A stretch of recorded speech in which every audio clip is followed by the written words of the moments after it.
오늘 말씀 로마서 15장 5절로 6절 말씀입니다.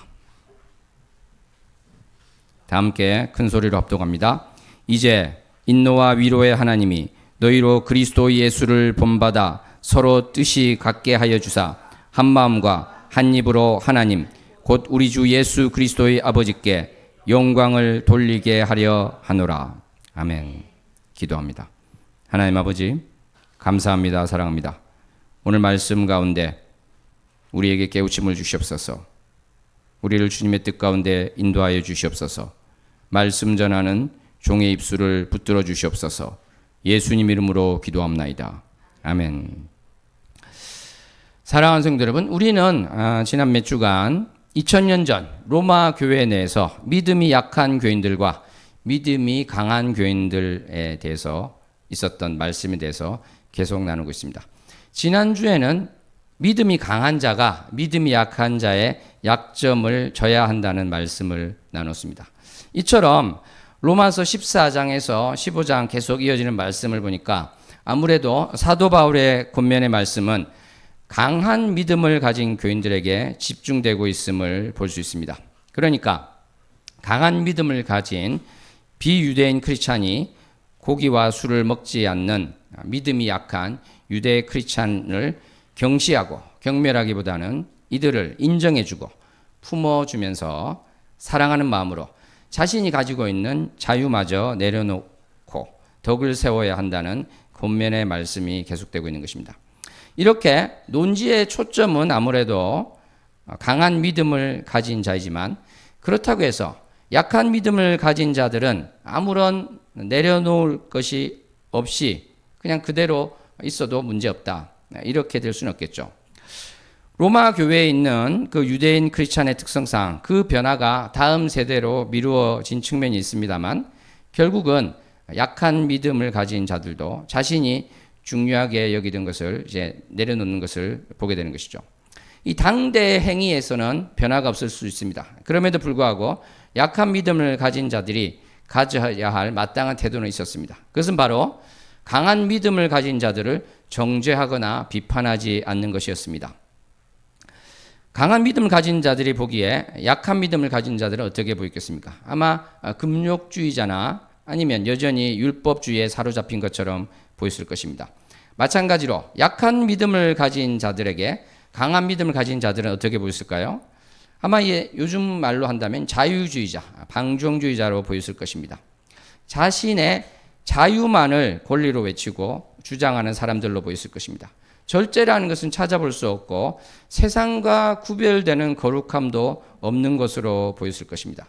그래서 믿음이 약한 믿음을 가진 유대 크리스찬들은 아마 이렇게 생각하고 또 이렇게 말했을 것 같습니다. 우상에게 바쳐진 고기와 포도주를 어떻게 세상 사람들과 똑같이 아무 거리낌 없이 먹을 수가 있는가? 그러면서도 어떻게 스스로 크리스찬이라고 생각할 수 있을 것인가? 하나님께서는 내가 거룩하니 너희도 거룩하라고 하셨는데 저들은 예수 그리스도를 믿는다고 하면서 어떻게 저렇게 세상에 파묻혀서 살까?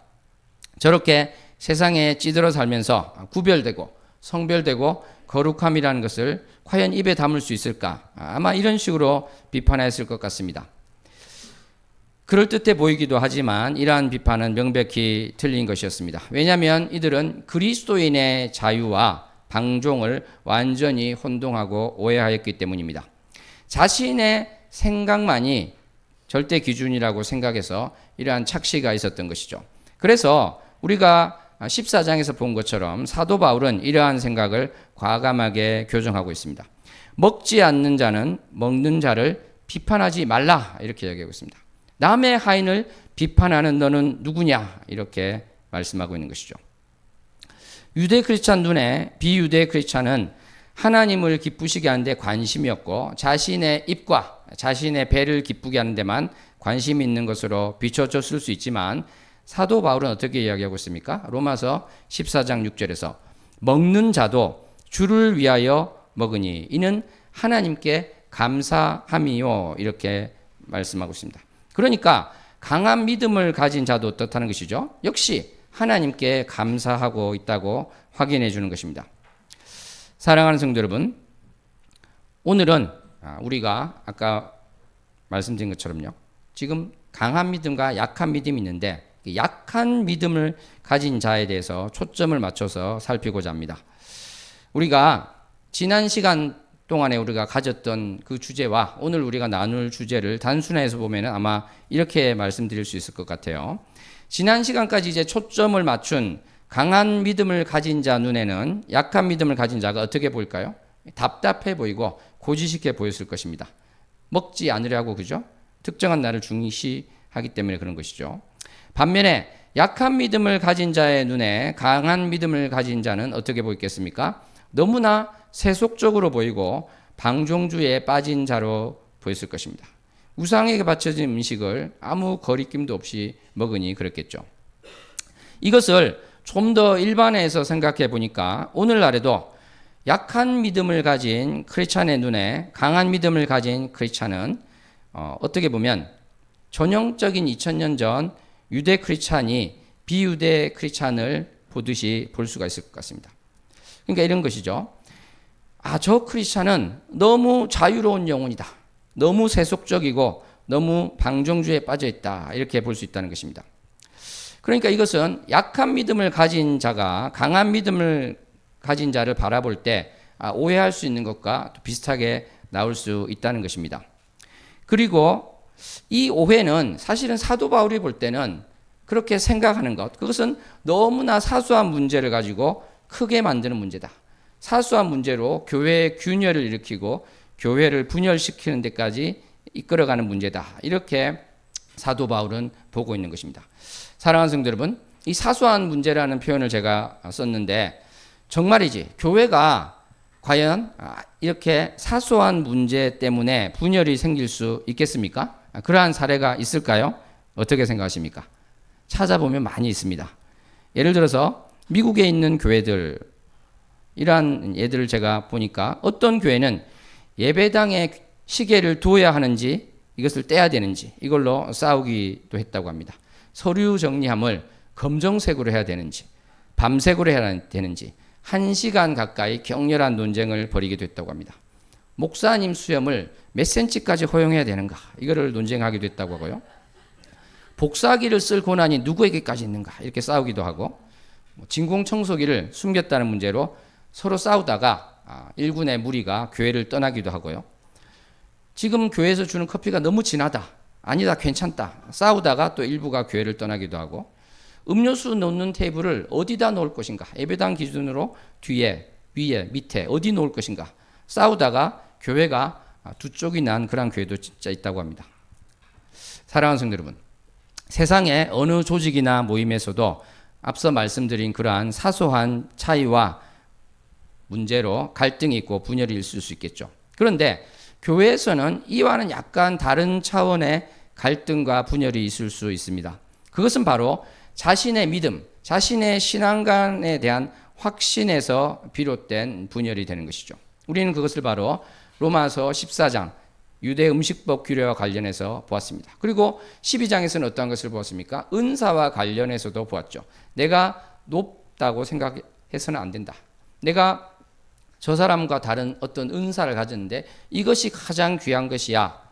저 사람이 가진 것보다 내 것이 더 중요한 것이야. 이렇게 해서는 안 된다고 말씀드렸습니다. 그러니까 이러한 문제들을 일반화시켜서 생각하면은 유대적인 것과 비유대적인 이러한 차이를 넘어서 일반적으로 생각하는 자신의 신앙적인 태도의 상이함, 이것으로부터 비롯되는 갈등이 교회 안에 있을 수 있다는 것이죠. 우리는 지난 시간에 술에 대한 이야기를 좀 나눴습니다. 어떤 분에게는 충격적일 수도 있었겠죠. 왜냐하면 술을 먹지 않는 게 강한 믿음 같은데 이게 이제 사도 바울의 용어로 보니까 약한 믿음이라는 것이에요. 그래서 제가 쭉 설명을 드렸습니다. 한국의 특수성을 고려하면 어떻게 보면은 내가 술을 마실 자유가 있을 수 있지만 덕이 되기 위해서 내가 마시지 않겠다고 결정하는 것. 이것이 더 성숙한 믿음일 수 있다. 이렇게 말씀을 드렸던 것입니다. 그런데 이런 설명을 했지만 여전히 술을 마시지 않는 게 약한 믿음이다. 이거 정말 이렇게 범주화하는 거 너무 불편한데 이러한 분이 있을 수 있을 것이에요. 그래서 저는 이제 한 번 더 이렇게 정리할 수는 있겠죠. 이게 바울의 용어입니다. 이것은 신앙의 성숙과 비성숙을 말하는 것도 아니고 믿음의 높고 낮음을 이야기하는 것도 아니다. 이런 모범 답안을 제가 제시할 수 있습니다.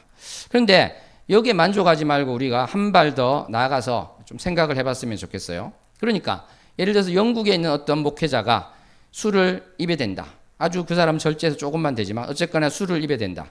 그러면 그 사람의 신앙이 문제가 있다. 그 믿음에 문제가 있다. 내가 그것을 그런 식으로 생각한다면 이것이 온당할까요? 어떻게 생각하십니까? 우리는 이러한 것과 관련된 주제에 대해서 말씀을 나누어 보도록 하겠습니다. 교회에서는 사소한 문제로 다툰다고 했는데 아까 말씀드린 것처럼 나의 신앙관, 나의 믿음의 태도 때문에 다투는 문제가 생길 수 있겠죠. 예를 들어서 교회에서 왜 세상에서 부르는 생일 축하곡을 부르냐 이렇게 이제 다툴 수 있다는 것입니다. 그 말을 하는 사람은 어떤 생각이 있을까요? 교회에서는 세상 노래를 불러서는 안 된다. 어떠한 것이 되었든지 이렇게 또 생각할 수가 있게 되겠죠. 어떤 장로님은 자기는 서양 고전음악을 종종 듣는다고 했습니다. 그랬더니 어떤 분이 아니 장로님이나 되어서 어떻게 찬송가나 찬양을 듣지 않고 서양 고전음악을 듣습니까? 이렇게 질책을 했다고 해요. 어떻게 생각하십니까? 우리는 이러한 두 가지에서 어떤 공통점을 볼 수 있을까요? 여기에는 내가 생각하는 기준이 있고 그것은 거룩하고 그렇지 않으면 상대방은 세속적이다. 이렇게 비판하는 태도가 있는 것을 보게 됩니다. 로마서 14장에서 보았던 약한 믿음을 가진 자가 강한 믿음을 가진 자에게 비판하는 것과 크게 결이 다르지 않는 것을 우리는 볼 수 있다는 것이죠. 그러니까 이러한 경향성, 그러니까 음식을 먹을 수 있느냐, 어떻게 그런 노래를 듣고 부를 수 있느냐, 이러한 이유가 지닌 공통적인 경향은 바로 저는 금욕주의와 율법주의라고 생각합니다. 사도 바울의 용어를 확정해서 적용한다면 이런 자들을 약한 믿음을 가진 자다 이렇게 또 할 수 있겠죠. 그러면 금욕주의는 무엇입니까? 바로 먹거나 입거나 즐기거나 하는 것을 극도로 절제하면서 이것이 이제 선이라고 주장하는 것이라고 할 수 있겠죠. 로마서 14장에서 나온 이유와 또 다른 이유로 수도원에서 고기를 먹지 않는다든지 생선을 먹지 않는다든지 금식을 주기적으로 해야 되고 이것을 하지 않으면 문제가 생기는 것, 그러한 것이라고 할 수 있겠습니다. 그리스도인이 가진 자유함에 제한을 걸고 그 자유가 세속적이라고 비판하는 것, 이것이 이제 어떻게 보면 넓어진 의미의 금욕주의가 될 수 있을 것인데 우리는 사실은 자기도 깨닫지 못했지만 이 모양 저 모양으로 이러한 금욕주의적인 성향을 가질 수 있습니다. 내가 그러한 기준을 가지고 실천할 때 나는 거룩하고 그렇게 하지 않으면 세속적이고 또 구원에 문제가 있다. 이런 식으로 나아가면은 금욕주의를 넘어서 사실은 이제 율법주의까지 이르게 됩니다. 왜냐하면 내가 어떠한 행위를 통해서 구원을 받을 수 있고 그러한 행위를 하지 않을 때 구원을 받을 수 없다. 이러한 태도가 들어가 있기 때문에 그런 것이죠. 그것을 통해서 나의 공로를 쌓고자 하는 태도가 있기 때문에 그런 것입니다. 물론 우리는 이러한 것도 한번 생각해 볼 수는 있어요. 은둔주의를 한번 생각해 볼 수 있습니다. 어떤 문학작품에서 그러한 표현을 본 적이 있습니다. 나는 정말 그림을 사랑한다고 하는데 당신이 정말 그림을 사랑한다면 다른 사람의 평판을 정말 두려워하지 않고 거기에 관심이 있다면 무인도에 가서 그림을 그릴 수가 있겠느냐. 나는 작가인데 나는 그렇게 못할 것 같다. 내가 글 쓰는 것을 정말 즐기고 좋아한다고 말하지만 아무도 보지 않는 그런 것을 쓰면서 내가 기뻐하거나 만족할 수는 없을 것 같다. 이렇게 말하는 것이 나옵니다. 그런데 사실은 이 은둔주의에 빠진 사람들이 그런 생각을 한 것이죠. 내가 이 세상을 다 등지고 정말 나는 하나님과만 독대할 수 있을까? 내가 동굴에 가서 하나님만을 바라볼 수 있을까? 내가 사막에 가서 아무도 없는 그곳에서 저 높은 망대에 올라가서 하나님만을 바라볼 수 있을까?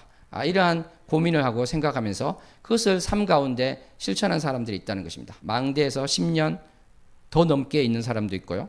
동굴에 가 있기도 하고요.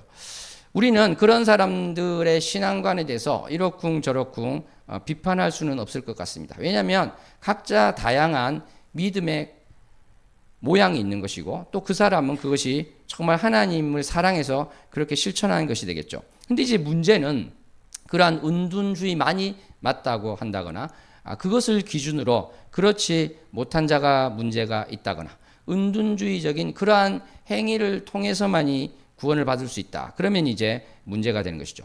금욕주의, 율법주의 말씀드린 그것과 이제 비슷하게 되고 똑같아지는 것입니다. 그래서 자신이 먹고 싶고 보고 싶고 즐기고 싶은 것을 끊어내고 살 수는 있겠지만 그것을 통해서 나의 의를 쌓으려 하고 그것을 표준으로 제시하고 그렇게 하지 않은 사람들을 비판하기 시작할 때 여기서 문제가 발생한다는 것입니다. 이것은 앞서서 우리가 보았던 그런 교회 내 여러 크고 작은 문제들 그것과는 비교도 되지 않는 큰 문제를 또 일으킬 수가 있는 것이죠. 그래서 이러한 태도의 근저에 있는 뿌리, 그 뿌리가 되는 그 문제의 싹을 바라보아야 되고 이것을 사실은 우리가 뿌리 뽑아서 문제가 되지 않도록 해야 된다. 이런 생각을 가져야 될 줄로 믿습니다. 사실은 왜 이렇게 로마서 14장에서 또 15장에 이어지는 이러한 말씀을 사도 바울이 계속하고 있는가? 그것이 바로 이 문제가 얼마나 큰가 하는 것을 사도 바울이 알고 또 몸소 체험했기 때문에 그렇다. 이렇게 할 수 있겠습니다. 사랑하는 성도 여러분, 정말이지 금욕주의든 율법주의든 또 반대편 방종주의든 자신의 주장을 체계화하고 정당화해서 그것을 망고불변의 어떤 기준과 원칙으로 삼을 때 우리는 문제가 발생하는 것을 보게 됩니다. 예를 들어서 이제 이런 사람이 있다고 생각해 보시기 바랍니다. 이 사람은 사람을 이렇게 생각합니다. 사람은 피조물에 불과하다. 그래서 이 피조물에 불과한 사람이 만든 것은 모든 것이 하나님에 비해서 수준이 낮은 것이고 그렇기 때문에 사람이 만든 것을 사용해서 하나님께 예배드리는 것은 문제가 있다 이렇게 생각할 수 있겠다는 것이죠. 만약 이러한 생각이 전체 교회에 통일된 의견이 되면 어떻게 되겠습니까? 하나님을 찬양할 때 어떻게 해야 될까요? 목소리로만 찬양해야 되겠죠, 그죠? 악기를 쓰면 안 되는 문제가 발생할 것입니다.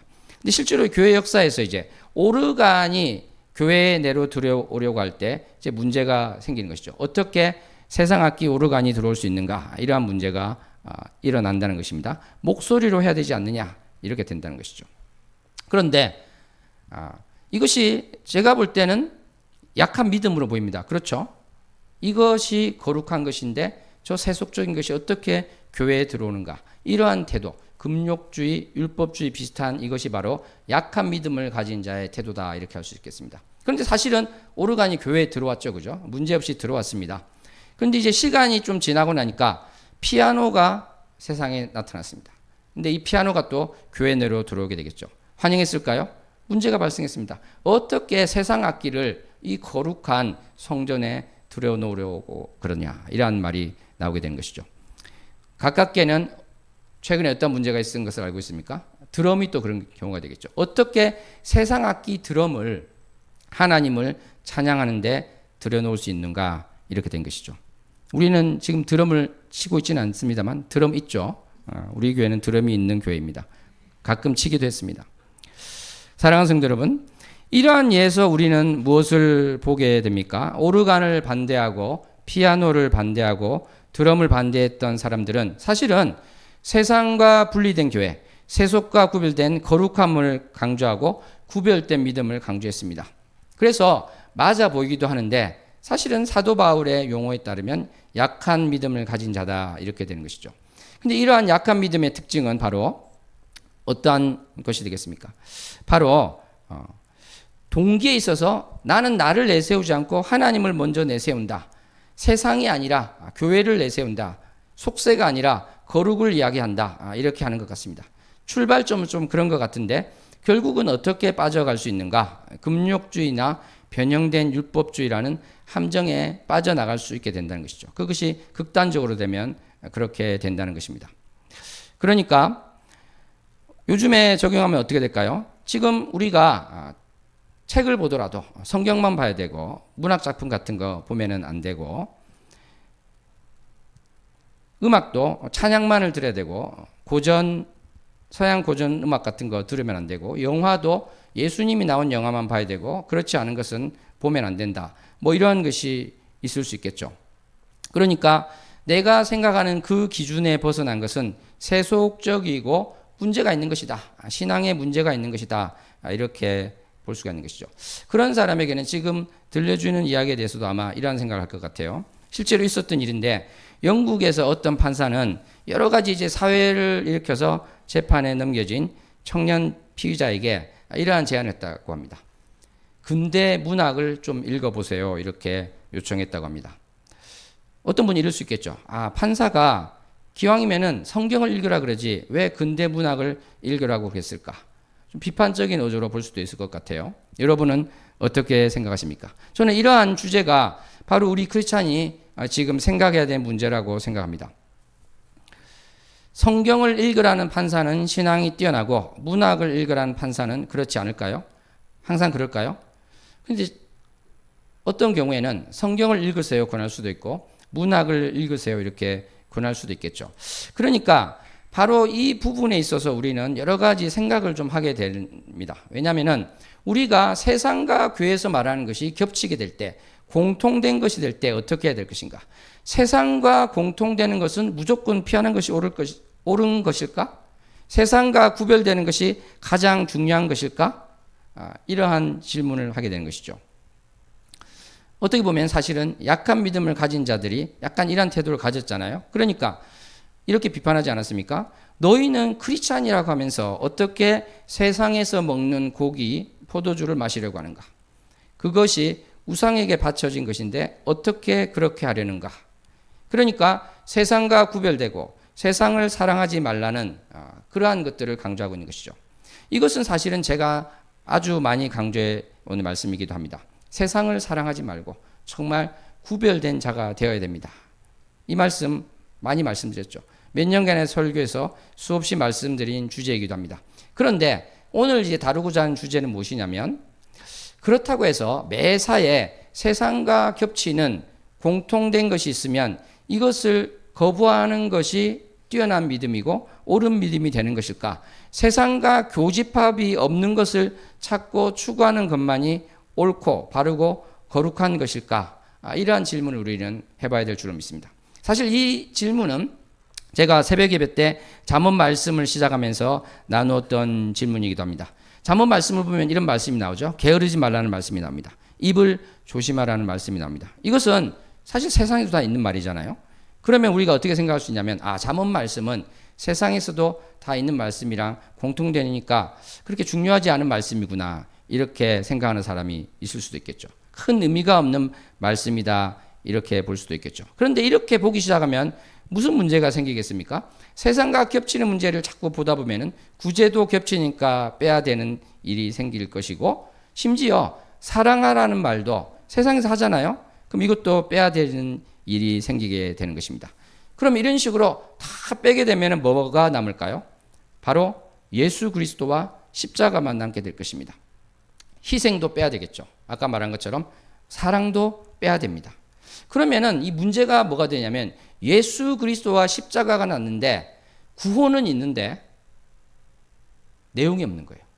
그죠? 내용이 없게 되는 것입니다.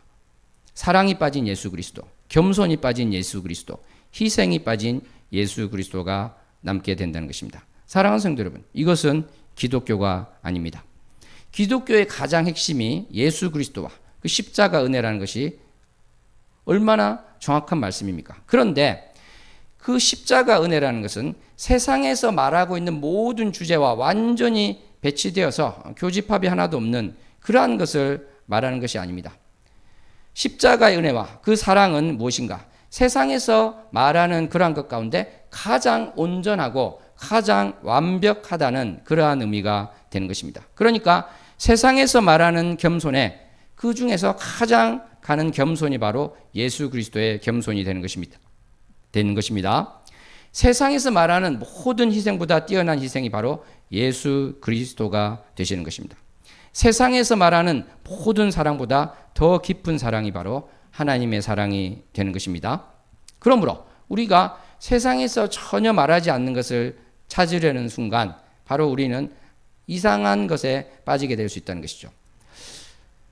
중세 수도원에서 아리스토텔레스의 책을 금지하게 됐는데 그것은 바로 웃음과 관련돼서 그런 것이죠. 성경에 웃는 것이 예수님 웃는 것이 안 나와서 그런 책을 봐서는 안 된다. 그러한 일이 있었다는 것입니다. 사랑하는 성도 여러분, 그렇다면 다시 한번 생각해 보시기 바랍니다. 어떻게 하나님의 말씀이 성경인데 세상과 겹치는 것, 이것은 아무리 생각해도 겹치니까 좀 덜 중요한 것 아닙니까? 이렇게 생각할 수 있을 것 같은데 우리는 여기서 어떠한 태도를 가져야 될까요? 왜 겹치는 내용이 있게 될까요? 황금률만 해도 겹치죠. 철학자가 이야기한 것도 있고 다른 종교에도 있고 다른 철학에도 어느 정도 나오는 것을 보게 되는 것입니다. 이것을 우리는 어떻게 생각해야 될 것인가? 저는 이렇게 생각합니다. 이것은 결국은 하나님의 말씀, 하나님의 것이 세상에 영향을 미쳐서 비슷한 생각, 비슷한 태도를 가지게 되었다고 저는 해석하고 있습니다. 그렇기 때문에 성경에 있는 내용이 나온다고 해서 아까 말씀드린 예를 들어서 황금률, 그것을 이제 배척하거나 그것을 가볍게 여겨서는 안 되겠죠. 하나님이 말씀이 세상에 영향을 주어서 세상에서도 이야기한다, 이렇게 해야 되는 것입니다. 이스라엘에서 우리나라까지 걸어오면 얼마 정도 걸릴 것 같아요? 2년이면 넉넉히 걸어오는 것입니다. 그것을 생각한다면 안 믿는 분이 계신데 정말 프랑스에서 중국 사람이 유학생이 있었는데 아주 옛날이었는데 그 돈으로 어떻게, 그 돈이면 거기서 잘 살았을 것 같은데 어떻게 왔니 물어보니까 정말 2년을 걸어왔다고 그렇게 이야기를 했다고 합니다. 사랑하는 성도 여러분, 하나님의 말씀이 어떠한 경로를 통해서든 전해주고 영향을 주었다, 이렇게 생각할 수 있는 것이죠. 모세는 지금으로부터 3,500년 전에 모세오경을 기록했습니다. 그러면 모세오경 이전에 하나님 말씀은 어떻게 됐겠습니까? 바로 구전으로 내려온 것이죠. 창조와 아브람과 이삭, 야곱의 이야기, 노아의 홍수, 이러한 것들이 다 구전으로 해서 내려온 것이고 이방 민족, 이방 나라에도 영향을 준 것입니다. 그러므로 성경과 겹치는 것, 예를 들어서 길가메시 서사시에 홍수 이야기가 나온다. 그러면 이제 이 자유주의 신학자들은 그 길가메시 서사시에서 성경이 뭘 베낀 것이다, 이렇게 하는데 말도 안 되는 이야기죠. 노아가 누굽니까? 바로 하나님을 사랑하고 순종한 자입니다. 그 노아와 아들, 그들이 바로 이 홍수 이야기를 후손에게 이야기를 해줬겠죠. 당연히 다른 문화권에서도 그 이야기를 기록할 수 있는 것입니다. 모세가 기록을 3,500년 전에 했지만 그 이전에도 이미 구전으로 하나님의 말씀은 있었다. 그러므로 이것이 성경에 있는 내용이 다른 것에서 뵙겠다, 이렇게 신학자라고 하면서 그렇게 말하는 것은 참으로 한심한 태도다, 이렇게 할 수 있겠습니다. 우리가 영향을 준 것이다, 그렇게 이제 봐야 되는 것이죠. 사랑하는 성도 여러분, 다시 아까 우리가 예를 들어서 보았던 판사가 문학 읽기를 권했다, 이것과 관련해서 우리가 한번 어떠한 태도를 가질 수 있을까 생각을 해봤으면 좋겠어요. 아주 쉽게 하나의 예만 들어서 말씀을 드려보겠습니다. 우리 크리스찬은 가장 중요하게 여기는 것이 무엇입니까? 바로 하나님을 사랑하고 이웃을 사랑해야 되는 것입니다. 이것은 우리가 잘 알고 있는데 이것을 정말 다양하고 세세한 실제 생활, 삶에서 어떻게 적용해야 될까? 하나하나를 성경에서 다 지적하고 말씀을 하고 있을까요? 그 하나하나를, 그 다양한 수천 가지를 할 수는 없는 것이죠. 어떻게 보면 당연하다고 할 수 있겠습니다. 그런데 이제 문학 작품과 관련해서 제가 이러한 말씀을 하나 드려보겠습니다. 제가 읽은 어떤 문학 작품 중에, 근대 문학 작품 중에 이러한 장면이 나오고 있어요. 친한 지인의 아내가 세상을 떠났습니다. 이 남편 입장에서는 정말 말이 나오지 않을 정도로 복잡하고 어려운 문제 가운데 아내가 떠났습니다. 그래서 이 사람은 그 남자에게 뭐라고 위로할 말이 없었습니다. 남편이 너무나 큰 충격과 슬픔에 빠져 있었기 때문입니다. 이 남자와 같은 방에 있게 되었는데 위로의 말을 꺼내는 것 자체가 신뢰라고 생각해서 입을 닫고 조용히 있었습니다. 그리고 아내를 잃은 그 사람 옆에서 책을 읽는 것은 너무 무심한 사람처럼 보일 것 같아서 책도 읽지 못하고 그저 창문 밖을 바라보면서 담배만 피워대고 있었습니다. 여기서 내가 너무 무심해 보일까 봐 책도 읽지 못하고 담배만 피면서 밖을 내다봤다. 그것은 바로 상대방을 이제 배려하는 마음이 있는 것이죠. 바로 문학을 통해서 저 사람의 마음을 배려하고 저 사람의 처지를 배려하면서 우리가 산다는 것, 이 섬세한 것 하나하나에 내가 그렇게 하는 것이 맞구나, 그게 사람의 도리구나, 이것을 배우게 된다는 것이죠. 그런데 만약에 여기서 어떤 크리스찬이 역시 세상 문학에는 문제가 많습니다, 목사님. 담배 피는 것이 나오잖아요. 이런 식으로 되면 어떻게 되겠습니까? 담배 피는 장면이 나오니까 우리 아이들에게는 못 읽게 해야 되겠습니다. 이런 식으로 반응하는 것이 있다면 정말 저는 기독교를 희화화하고 있는 것이다, 이렇게 말씀드릴 수 있을 것 같습니다. 이것은 바로 아까 말씀드린 것처럼 수도사들이 아리스토텔레스의 시학을 읽기를 거절당한 것과 비슷한 그러한 논리라고 할 수 있겠죠. 이 주초의 문제에 대해서는 제가 그 지난주에 다 나누었습니다. 그래서 궁금하신 분은 찾아보시면 될 것입니다. 사랑하는 성도 여러분, 제가 말씀드리고자 하는 것은 세상과 구별되어서 거룩한 생활을 하고자 하는 열정이 너무 커서 그것이 올바른 길로 가는 것이 아니라 너무 지나쳐서 금욕주의, 율법주의로까지 넘어가서는 안 된다는 것입니다. 무엇보다 나의 기준과 다르다고 해서 상대방을 방종주의로 보게 되는 그러한 착시에 빠져서는 안 된다는 것입니다. 특별히 오늘 우리는 이 지난주까지는 강한 믿음에 대해서 많이 말씀을 드렸는데 약한 믿음을 가진 자가 빠질 수 있는 함정과 오류에 대해서 지금 이렇게 나누고 있는 것입니다. 사랑하는 성도 여러분, 로마서의 결론을 향해 가면서 사도 바울은 후반부에서 5가지 기도를 하고 있습니다. 그런데 그 첫 번째 기도가 바로 오늘 본문 말씀이 되겠습니다. 5절 말씀 큰 소리로 합독해 보겠습니다. 이제 인내와 위로의 하나님이 너희로 그리스도 예수를 본받아 서로 뜻이 같게 하여 주사. 아멘. 지금 사도 바울은 강한 믿음, 약한 믿음을 가지고 있는 자들에게 어떻게 그들을 위해서 기도를 하고 있습니까? 바로 하나님께서 예수 그리스도를 따라서 서로 같은 생각을 품게 하여 주시옵소서, 이렇게 기도하고 있는 것입니다. 서로 같은 생각을 가지고 서로 같은 뜻을 가지고 뜻이 같게 되는 것, 그것을 기도하고 있는 것입니다. 서로 뜻이 같게 된다는 것, 이것은 무엇을 말하고 있을까요? 어떤 구체적인 특정한 사안에 대해서 다양한 생각 없이 천편일률적으로 똑같은 의견만 있어야 된다는 뜻일까요? 그것은 당연히 아닐 것입니다. 우리가 당연히 여러 가지 다양한 생각을 가질 수 있죠. 그런데 문제는 이 교회에서 균열이 생기는 그러한 것이 되어서는 안 되겠다. 그러한 문제에 있어서는 뜻이 하나가 되고 같은 생각을 품어야 되겠다. 바로 그러한 것입니다.